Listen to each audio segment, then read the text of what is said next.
Hi, I'm Jonathan Fields, and this is Good Life Project. My guest today is Jason Wachob.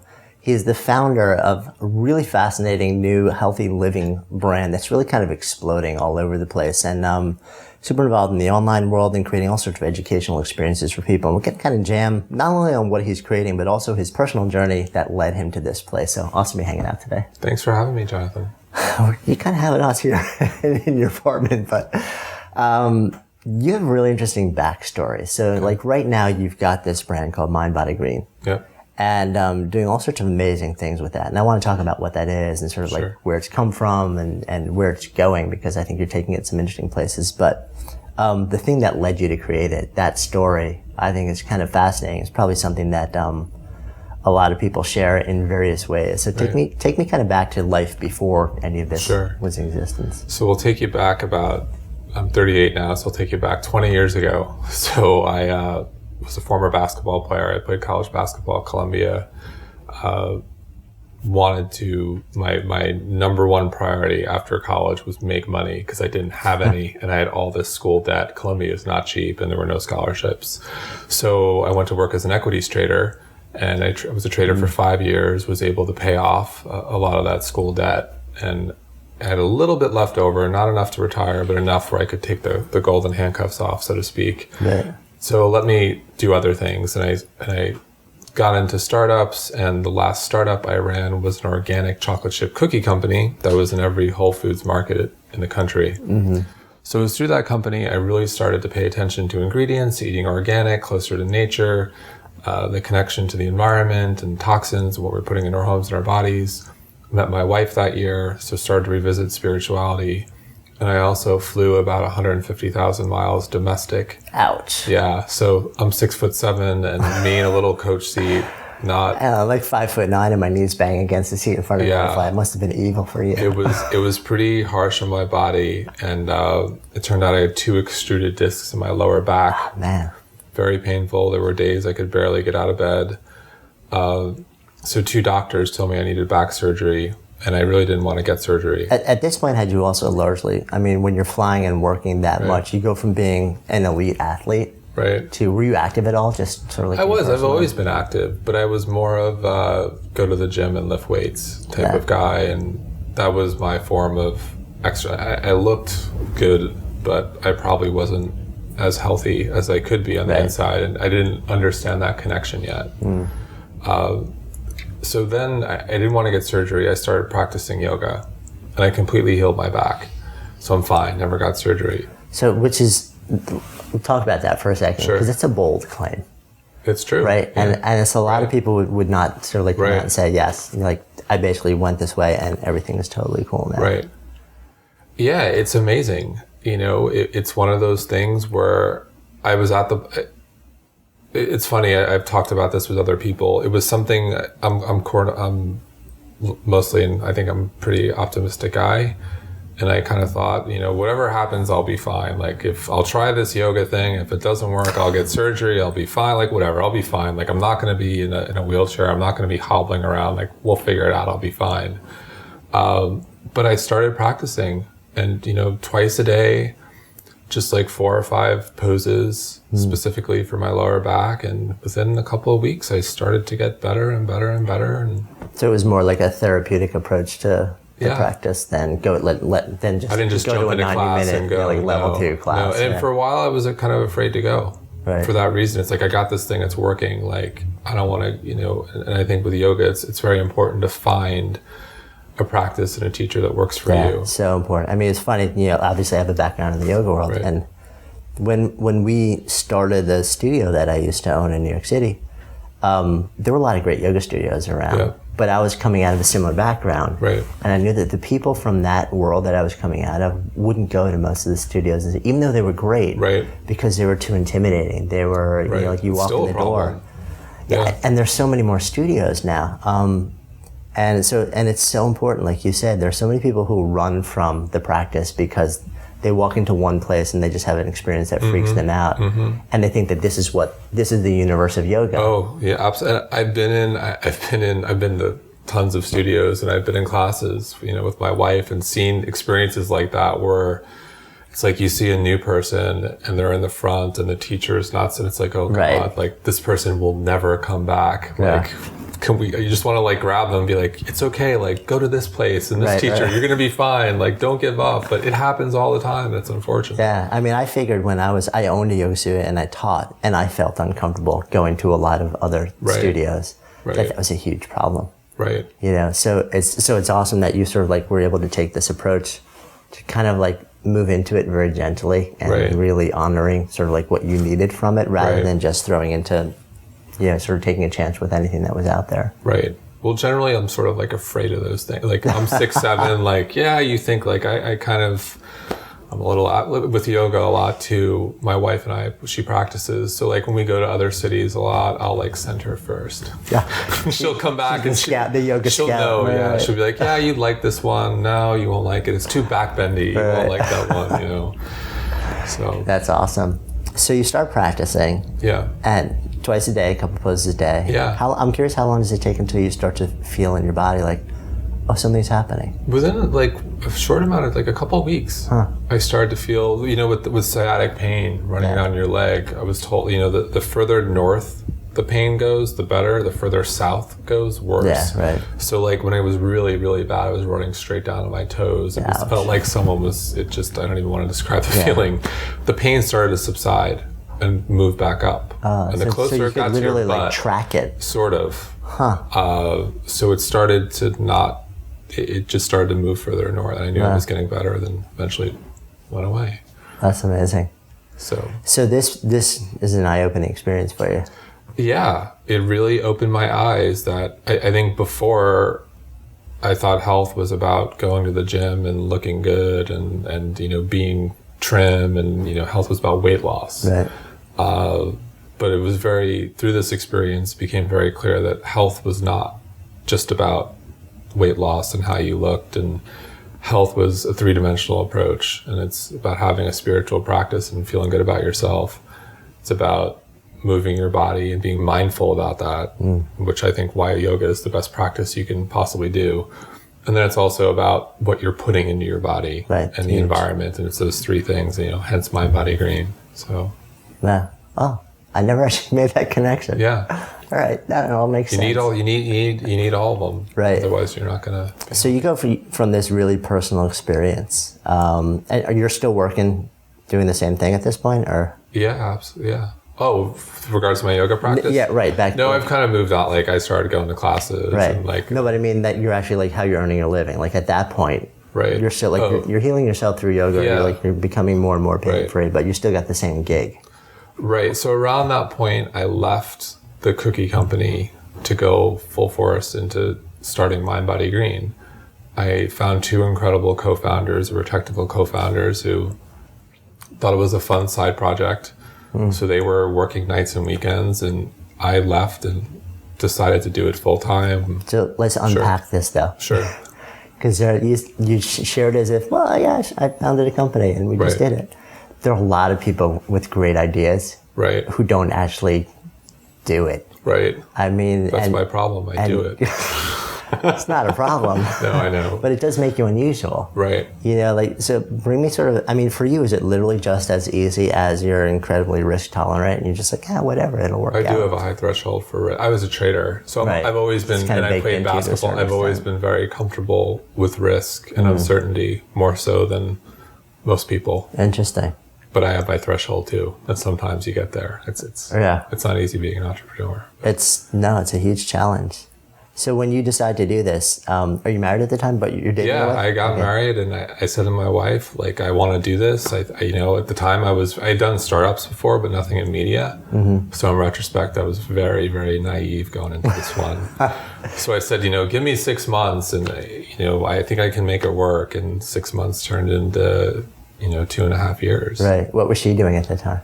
She was working in retail, but like we were both in the space, and she's into we go to yoga together. She was into wellness. She understood, the mission was to make wellness, is the way I see it, accessible to the masses and not preach to the choir. It's about health and this lifestyle, and there was nothing like that out there.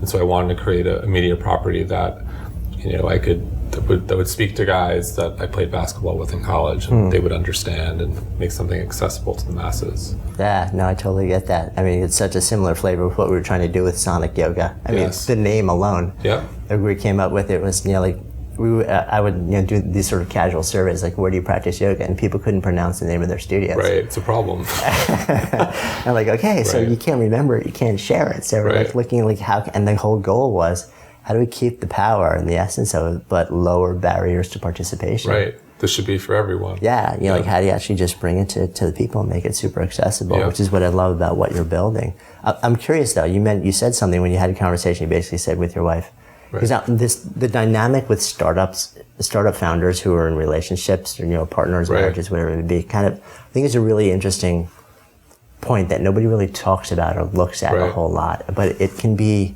something that's either devastating for a founder and the company they're starting to start, or it can be incredibly enabling. Right. So you mentioned that you had this conversation, like, give me 6 months. Right. Are you open to sharing a little bit more about Yeah, well, it was longer than 6 months, and I have a very understanding wife because, I didn't make money for 2 years. Nah.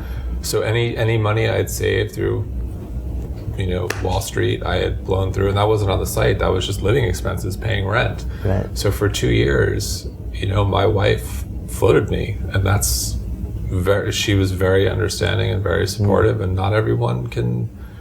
I kind of knew things would work out, but it was hard. It's hard. Nah. I thought it would take 6 months. It took 2 years. Sometimes that happens, but we stuck through it. Well, for startups, especially, a good rule of thumb is, like, right. Take that initial guess and like 4x it. Right. So it took a while. No. It took a while. And I imagine a series of, like, it's not just one conversation with, that person who's in it with you. It's like, it's an ongoing series of, okay, how things are going, how much longer are we going to... Well, now we're fine. Like, now we're a real company. Like, I have a salary, but... Right, but like, before you have that window where you're like, oh, it's starting, like, there's something that happens where it starts to become clear that there is a trajectory. And even if you're not profitable, you can see, okay, we can see this is actually going to happen. I didn't know that. So we launched the site with, like, content as you see it sort of today, the first iteration in September of 2009. I didn't know. January 2012, around that time was when I knew we had it. And that was it. So let me back up a little bit here also. September 2009. Right. So you leave a job. Yeah. The year that the economy crumbles and everybody is screaming, if you have a job, for God's sake, don't leave it. Right. Well, it was another startup, so. Right. But still, I mean, it's just, I'm just sort of like looking at it, sort of like you have an insane tolerance for risk. I do. I don't know why I do, but I do. I would say it's been a theme throughout my life. I can be very comfortable. I do have my limits, but for the most part, I could deal with very high levels of risk and uncertainty. Do you think that has anything to do with having sort of like rituals or practices, like to a certain extent, I have to imagine also that being physically active is something that really allows you. Do you think that plays any role in it? Or do you think you're just kind of developed an orientation? I think I sort of developed an orientation, but I do think it's still like being physically active, having some sort of practice. You have to have some sort of stress reliever.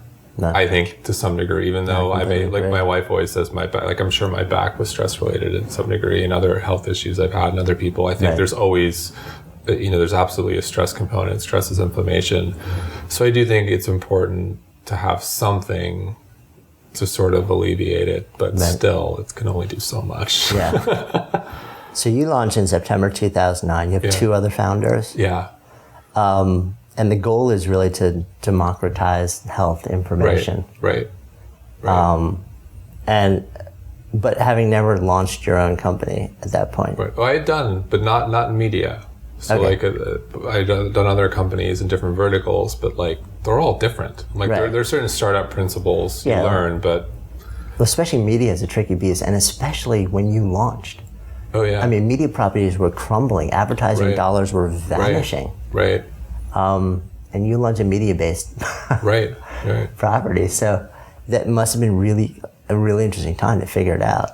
Yeah, well, I think it helped to sort of be naive. Yeah. You know, I'll figure it out, and it eventually did. It just took longer. So 2009 to 2012, like what was? Tell me how has this thing evolved, and what is it now? And also, I'm really curious because it's always kind of fascinating to sort of like look back and say, okay, when you look at what you think it's going to be when you're starting it up, is it still that, or is it something radically different or somewhere in the middle? Right. Well, I think the mission has always stayed the same, and that's to make wellness accessible to the masses. And I've always held true to that, and everything we do kind of supports that. Some things we've done well, some things not so well, but as long as that's the consistent theme. But literally, you know, started doing one post a day written by me.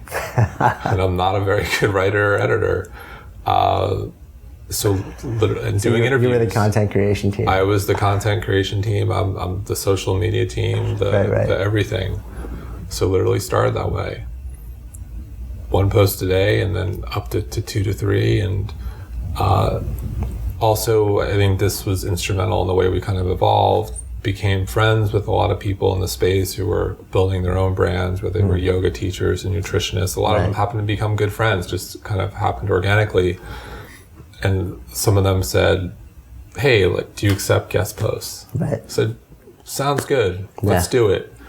And things kind of steamrolled from there, and we started to get more submissions. And, you know, we started literally zero traffic in September of 2009. Didn't get to 100,000 unique visitors in a month until January of 2011. Wow. Around that time, people started to guest post, started to get more submissions. Then we went to 550,000 unique visitors in January 2012. It was around that time I knew we were starting to get it. So that's when all the growth started to happen. So January 2012, 550,000 unique visitors. We went up every month till August 2012. We did 1.2 million uniques. Still just me editing, and like it was nuts. Wow. Didn't raise any money. My 2 co-founders were still nights and weekends. Finally decided to raise a little capital. I finally saw like, okay, this is how we scale. This is how we grow. This is how we can stay true to our mission. Right. Then in October, you know, then brought on an ad salesperson, brought on an editor. Then my 2 co-founders came on in January. Now we're a team of 7. So 1.2 million August 2012, 2.2 million January 2013, 3.7 million June 2013, and this month, July 2013, will be 4.3 million. So all the growth, I joke, we're overnight success over 4 years. But like it's amazing, right? In almost any entity that, you know, it's like the growth curve is kind of flat to slightly growing until it's the classic hockey stick that exactly. people I love that. about. I love that chart. Right. I mean, but the fascinating thing, right, is, and tell me if this was your experience, is that, because I've talked to a lot of entrepreneurs about this, and if you really ask them honestly, mostly will tell you the day before it started to go like this, they didn't know that was the day it was going to happen. Right. Like they didn't know if they had another couple of years that they were going to have to survive, or whether like, and then like once it started to happen, it would happen fairly quickly. But they woke up like, you know, the day before, and they had no idea that this was about to hit that tipping point. It's interesting. I kind of knew. I definitely believe this is like my life's mission. This website. This is everything I believe in. It's very personal to me. I've always sort of known in the back of my mind it was going to work. I say a lot like, I don't know how, I don't know when, but I know it's going to happen. I say that a lot. Even though I do believe in goal setting and so forth. So I kind of always thought that, and then it started to kind of go. I didn't believe to that extent. Like I did not believe, I was looking over like projections the other day. I did not think we'd be at over 4 million uniques this month in July. I think that'd be like next year. Like, so it's just, it's great to see. So, and you reach a point, and I want to talk more about sort of like what you're building around, you know, like what you're actually offering also. But one of my curiosities too is now you shared that, you know, until fairly recently it was largely you. Yeah. And now you have a team of 7 people. Right. So now there's this whole other thing of, okay, I'm creating something for the bigger community outside. Right. But now we have to start thinking about the community that we're building within this organization, the culture, and what it's all about. Talk to me a little bit about this. Right. Well, we have 1,400 writers around the world who write for us, and they're a big part. Like, we have this incredible community of contributors, and like, I have to attribute, like, they've done such a tremendous job, and we really believe in community and promoting people and within the community and sharing their message. And and then we have our internal team of 7 people, and I absolutely agree, culture is very, very important, and we're really, really lucky. Everyone gets along, everyone believes in what we're doing, everyone, no one takes themselves too seriously. And especially at a startup, every hire is you can live or die by a hire. If you have one bad hire in your team of 8, it changes the whole dynamic in the office, and you're kind of screwed. Yeah. So we've been very fortunate. I mean, but how much is fortunate, and how deliberate have you been at sort of like really identifying beliefs and identifying the culture that you want to create and trying to really a little bit of both. My 2 co-founders, I kind of got lucky. Yeah. Did you know them for a long time? We had a mutual friend from a different startup and connected us, and I had met with them and connected and liked them, and we got along and got what we were doing, and they're extremely talented and worked their ass off, and it just worked. And it's always worked. With our ad sales team, just sort of happened. Our first ad salesperson, she was at Yoga Journal and reached out liked what we were doing, and we kind of developed a conversation, and then she left. Which is interesting also, because the ad salesperson, very often, the salesperson is the one who comes in. Right. And has the hardest time fitting into the culture. She fit in. She was our first hire. And then our second ad salesperson, ad salespeople are really hard to find. Yeah. And she came over. We were trying forever to find a second ad salesperson with no luck. And she was on a yoga retreat with our editor, and she was looking for a job, and she was great. So it was like, it was meant to be. It's a drop from the sky. Yeah. And our editor is my sister-in-law, who went to Stanford and wrote for the New York Times and has ghostwritten books. And one day, I'm thinking about hiring, and we're having brunch, and she's saying how she just loves to edit. And I'm like, you love to edit? I'm like, now that you're married, do you want to take a huge pay cut and come work for me, and I'll make sure you're happy. How can I refuse an offer like that? 6 p.m. and you get to do, she's into yoga, she's into all this stuff, and just edit all day. And she's incredible, and she's done. And we even hired a second editor, and that was referred to my in-laws, my mother-in-law's brother's daughter's friend, and he turned out to be great. And I give them a lot of credit for elevating the content, and everyone in the team. We've like an incredible team, and I give them a lot of credit. Do you think about, as you're starting to think about, okay, the fact that we're growing a lot faster than I anticipated we're growing, which means we're going to need more people, right? And you can grow to a certain size, sort of like the way that you're doing it, and everybody gets the culture and understands there's tight personal relationships, but like the more people you add to the mix, the more important it becomes to really define what those values are and the beliefs, and sort of like and monitor the culture more closely. Right.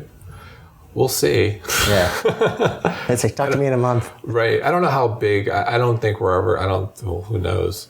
I think we're more likely to be a company with maybe like 15 or 20 people. I don't see us being a 50 or 100 and I think with those types of numbers, it's a little easier to manage, but it's something I think about. It's really, really important. Yeah. So what is the vision then? I mean, you've gotten to a place where you started in 2009. Right. And this is literally just, it's grown out of your own personal experience, saying, wow, there's something bigger. I've been touched by it on a very personal level, and I want to learn more and share more. Right. And do it in a way that nobody really seems to be doing it. Right. Into something that's succeeding on a pretty amazing level right now. So a couple of things. When you think about where you want to go with it in terms of how you want to serve your community and grow your community, on that level, Where are you at? Well, I still think we're really early in this. I think we're very early in this wave of wellness. There are there's a huge healthcare problem here in the U.S. with obesity and diabetes and just healthcare in general, how astronomical the costs are, and people are fed up, and I think people are starting to get that health isn't necessarily about weight loss, and it's not about popping a pill or searching for what's wrong with, I've got this pain in my arm and running to a doctor, and health is this lifestyle. So I think we're still early on that, but I think people are catching on. I think we've crossed over. So I'd say I think one of the reasons why we've grown to 4 million plus uniques a month is people are catching on. Yeah. There's this bubble, there's the choir and the bubble of like people live in, New York and Boulder and LA and San Francisco. Right, yeah. And we've outgrown that. Right. We see it with the types of emails and comments. People all around the world they're getting it. You look at you look at companies like we talk about juice companies, and Starbucks bought a juice company. Starbucks sees an opportunity. They see juice as wellness. And you see brands like Whole Foods Market, and there's a lot going on. So in many respects, we're riding the wave and we're early. And the goal is just create a massive media property that makes this lifestyle accessible. It all comes down to that. Right. Like there's everyone should be eating more plants and practicing yoga or meditating or breathing. So everyone should be doing this. So has your why evolved at all, or is it still essentially the same? It's still the same. It's all about health. Yeah. And to me, health is about happiness. Like there's all these studies, people talk about why healthy, why they want to look good, why they want to lose weight. Why? Right. It's all about because they want to be happy. They're searching for happiness. So it's this lifestyle solves that problem for a lot of people. No. I think as a society, we'd be a lot better place. No, I'm in. Preaching to the choir. Right? No, I know. I agree, and I do agree. I think you can almost feel a shift happening where it is tipping out into, the rest of the country, the rest of the world on a different level, and I think part of it has to do with maybe like the epidemics of disease and unease and traditional medicine, a combination of it being fabulous at treating some things, right, and it really struggling at treating other things. And a lot of that being, like pain that's in the gray areas, right, and which is a lot of what people are suffering and struggling with right now. So people are kind of saying between that and the fact that, at least in this country, like the cost of healthcare is right, kind of crazy, that a lot of people are just looking for other ideas and solutions. And I think the future is a blend of Western and Eastern. Yeah, Western is still great at saving lives. Western is great at diagnostics. Right. So it's like taking, I'll use my back as an example. So like Western gave me the MRI that said like it's L4, L5, S1. Then I can take that information and do my homework, and whether it's acupuncture or yoga, and you can try out alternative treatments that may treat it. So Western is still, and I think functional medicine is the term for it. There are a lot of doctors that are practicing that. There's a great one of my favorite lines from Bill Maher. It's on our little mural in our office. Is someone needs to stand up and say the answer isn't another pill. The answer is spinach.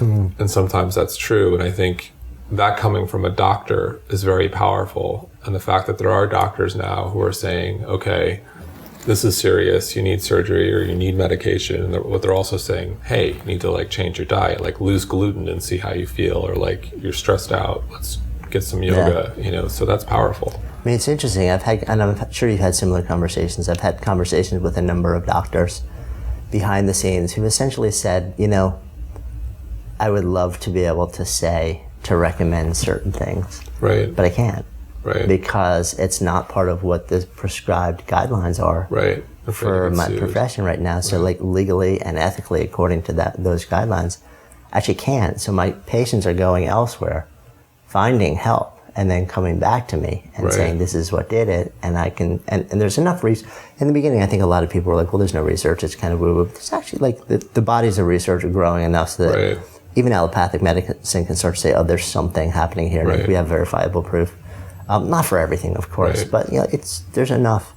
And what's interesting is I wonder if a lot of the real shift inevitably is going to come almost through like a groundswell of patients going back to physicians and feeling better by doing things that the physicians would love to guide them to do but can't. Right. And then having the physicians start to ripple that up right. to the governing bodies and saying something right. needs to change. And again, like you, I am not anti-doctor or right. anti-traditional medicine in any way, shape, or form. It's tremendous power and tremendous help. Right. And it's amazing at certain things. Yeah. And other approaches are great at the margins also. Right. But yeah, I get this sense that 10 years from now, the way that medicine in this country is going to look will be radically different. Oh, absolutely. And the power of the mind, too. No. And that equation, I don't know if Lissa Rankin has a great book, Mind Over Medicine. So I think science will catch up. And I just think we're at this really interesting phase. So it'll be exciting to see what the future brings. Yeah, no, completely agree.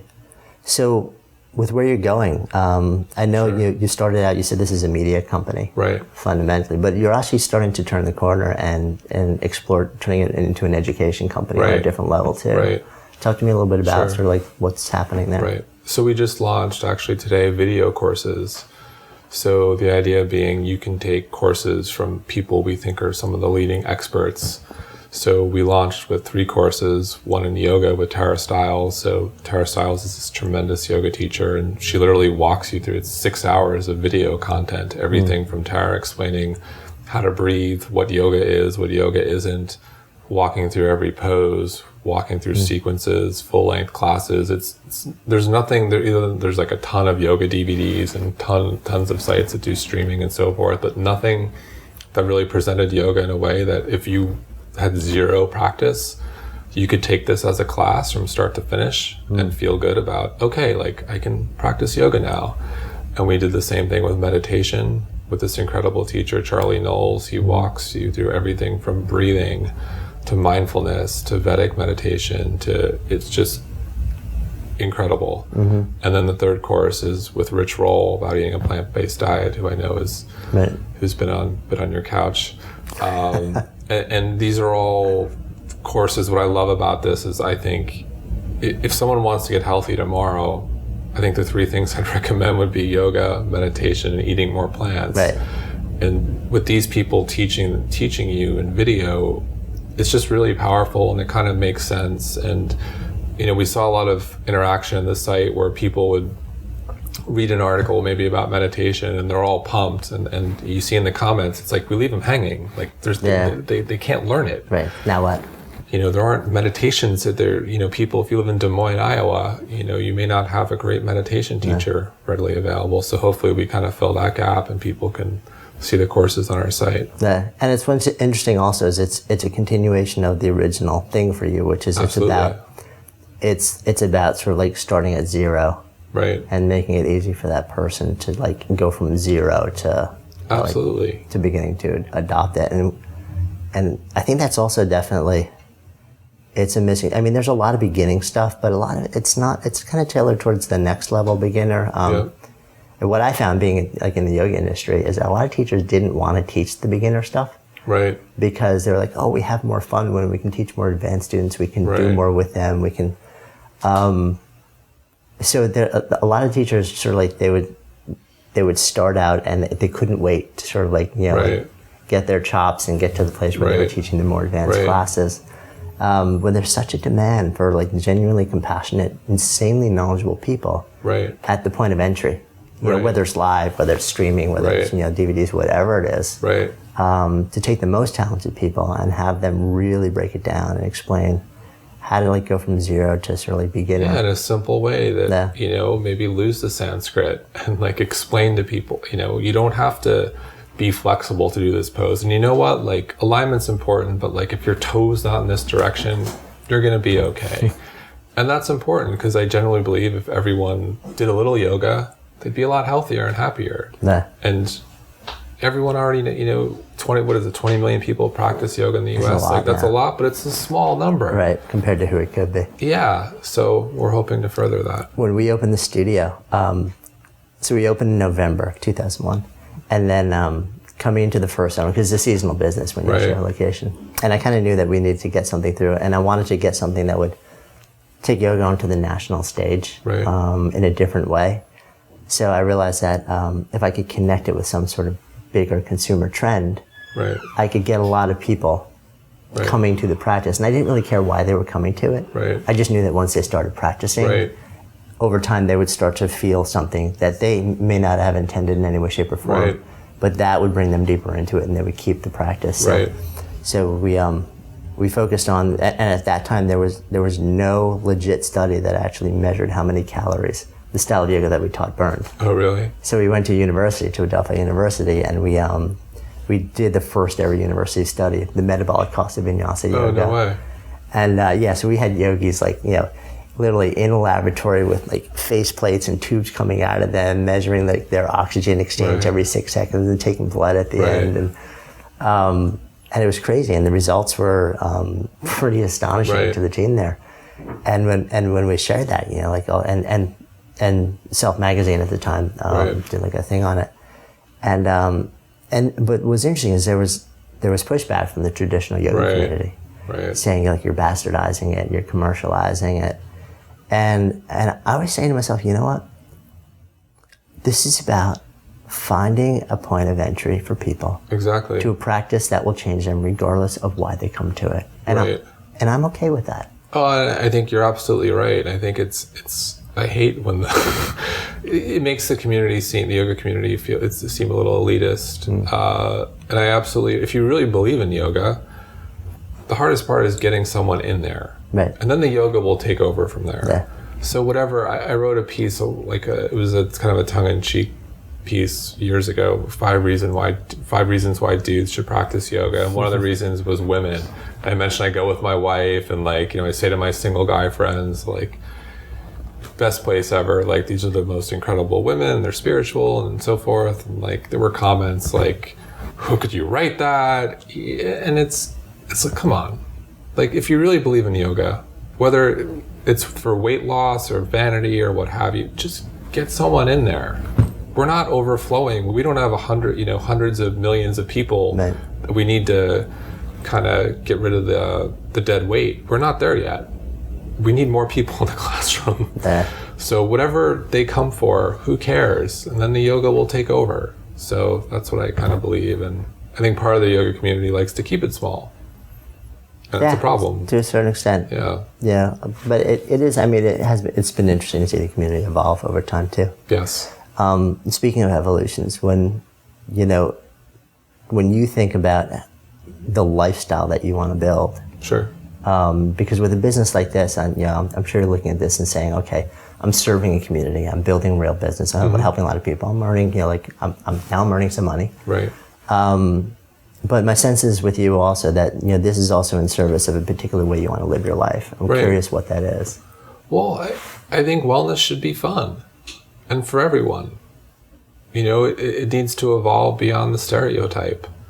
And we all know it, you're hardcore yogi, vegan, meditator with, the beads and the dreads and, wellness is for everyone. It doesn't, you don't have to be rich or white. This is a lifestyle. And I believe everyone should be participating in one way, form, or another. Right. But for your life, the lifestyle that you want to build, and you want this company to sort of serve to a certain extent. Sure. What's your perfect day? And is this business, or are you designing it in a way to serve that? Not really. I still work insanely hard and long hours.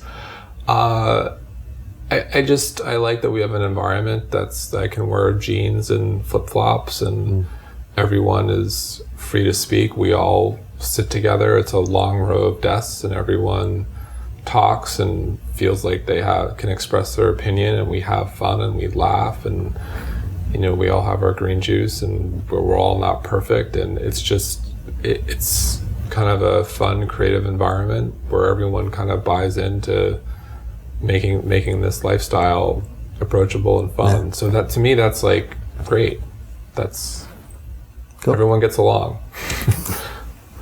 And there was harmony, peace and harmony. Yeah, and I think that's that's important. Yeah. So that's definitely part of it. Which circles around to the question that I like to sort of wrap up all these conversations with, which is the name of this is The Good Life Project. Sure. So when I offer that term to you, to live a good life, what comes up? That's a tough one. I think I'm living it. I think it's different for everyone. For me, it's, doing what I love to do and being able to spend time with the people I love. And it's that simple. I think it's hard. It took me 10 years to find what I love to do. It was a journey. And I got lucky. I found my wife, and I have a great family, and a mother who's been very supportive, and friends, but to me that's what life's all about. So there's that great like Bob Dylan line. I forget, it's something along the lines of like being able to wear sweatpants or do what you love, wake up and do what you love to do, and I'm butchering the line. It's this great Bob Dylan quote, essentially about doing what you love, and I'm very fortunate I found that. So awesome. Really interesting to kind of like hear your story and then also be taken behind the scenes of this cool entity that you're building. So I can't wait to see where it's going to be also. Like when we have another conversation in a year, it'll be interesting to see just how it's evolved and morphed and how you're sort of experiencing it. Right. We'll see. Yeah. You never know. Every day is a new day. Indeed. And happily. Yes. So thanks so much for the conversation. Thanks so much for having me. Yeah. I'll find the Bob Dylan quote. All right. We'll post it. We'll post it at the end. It's like our commitment. Yes. So I'm Jonathan Fields. My guest today has been Jason Wachob of Mind Body Green, and signing off for Good Life Project.